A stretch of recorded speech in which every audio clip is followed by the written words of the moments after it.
Hi friends, love Me If You dare movie ఎలా ఉంది ఈ వీడియోలో చూద్దాం. కానీ దానికన్నా ముందు వెల్కమ్ టు మూవీపీడియా. నేను చాలా ఎక్స్పెక్టేషన్తో చూసిన movie Love Me If You Dare first scene నుంచినే చాలా ఇంట్రెస్టింగ్గా స్టార్ట్ అవుతుంది. డైరెక్టర్ ఒక గోస్ట్ స్టోరీ చెబుతూ మంచి హైప్ క్రియేట్ చేస్తారు. కట్ చేస్తే హీరో ఆశీష్ ఎంట్రీ. తను ఒక యూట్యూబర్, గోస్ట్ బస్టర్. దాని గురించి వీడియోస్ చేస్తూ ఉంటాడు. తన ఫ్రెండ్ రవి ఆ వీడియోస్ అన్ని యూట్యూబ్లో అప్లోడ్ చేస్తూ ఉంటాడు. Next Vaishnavi entry. రవికి గర్ల్ ఫ్రెండ్గా క్యారెక్టర్ చూపిస్తారు. ఇలా ఉండగా రవి వైష్ణవికి తన చిన్నప్పటి ఒక గోస్ట్ స్టోరీ చెబుతాడు. అదే మనం చూసే ఫస్ట్ స్టోరీ. దాని గురించి డీటెయిల్స్ కలెక్ట్ చేయమని చెప్తాడు. అప్పుడు వైష్ణవి దాని డీటెయిల్ కలెక్ట్ చేసి దివ్యవతి అనే గోస్ట్ గురించి చెబుతుంది. దీన్ని విన్న రవి ఆశీష్కి చెబుతాడు. ఇక్కడ ఇంట్రెస్టింగ్ పాయింట్ ఏమిటంటే దివ్యవతిని చూసిన ప్రతి ఒక్కరు చనిపోయారు ఆశీష్కి. బట్ ఆశీష్ వినకుండా అక్కడికి వెళ్తాడు. అది ఒక ఓల్డ్ అపార్ట్మెంట్. అక్కడ దివ్యవతిని కలిశాడా, తనతో లవ్ చేశాడా, డేటింగ్ చేశాడా, ఇంతకీ దివ్యవతి ఎవరు అన్నదే ఈ స్టోరీ. అండ్ రవి, ఆశీష్, వైష్ణవి వీళ్ళ మధ్య జరిగే కథ.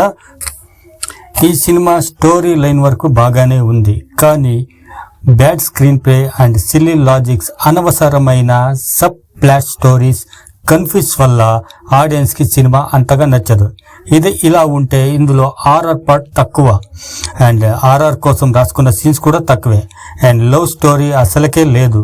ఓన్లీ కన్ఫ్యూజ్ చేద్దామని అనుకున్న డైరెక్టర్ అరుణ్ గారు తనే కన్ఫ్యూజ్ అయ్యి ఏది పడితే అది తీసి మంచి బ్లాక్ బస్టర్ హిట్ కావాల్సిన మూవీని బిస్కెట్ చేశారు.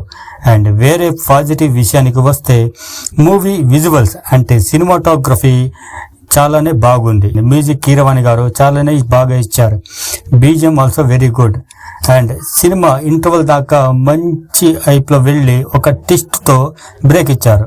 అండ్ కానీ సెకండ్ హాఫ్ మొత్తం వేరే టోన్లోకి వెళ్ళిపోతుంది. ట్రయాంగల్ లవ్ స్టోరీ లాగా తయారవుతుంది. కానీ ఫ్రీ క్లైమాక్స్ వచ్చేసరికి ఉన్న కన్ఫ్యూజన్స్ అన్ని క్లియర్ అయ్యి ప్రాపర్ క్లైమాక్స్తో మూవీని ఎండ్ చేస్తారు. కానీ మళ్ళీ అక్కడ ఒక ట్విస్ట్ ఇచ్చి దాన్ని నెక్స్ట్ పార్ట్కి ఇంటిస్తారు. యాక్చువల్లీ సినిమాకి ఇది యాక్చువల్లీ హైలైట్, బట్ దాన్ని ఎండ్లో వాడారు. టోటలీ ఎండ్కి వచ్చేసరికి కాబట్టి అదంత కిక్ ఇవ్వదు. దాన్ని మనం నెక్స్ట్ పార్ట్లోనే చూడాల్సిందే. ఇక యాక్టర్ పర్ఫార్మెన్స్ విషయానికి వస్తే Ashish okay అనిపిస్తాడు.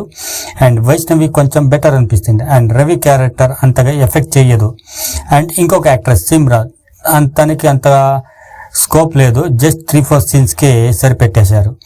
Only Ashish, Vaishnavi and Divyavathi అనే గోస్ట్ చుట్టూనే కథ అంతా నడుస్తుంది.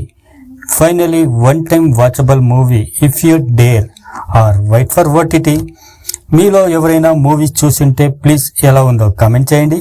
ఇది ఫ్రెండ్స్ ఈ వీడియో. నచ్చితే like, share and subscribe. Thanks for watching. Signing off Moviepedia. Bye bye.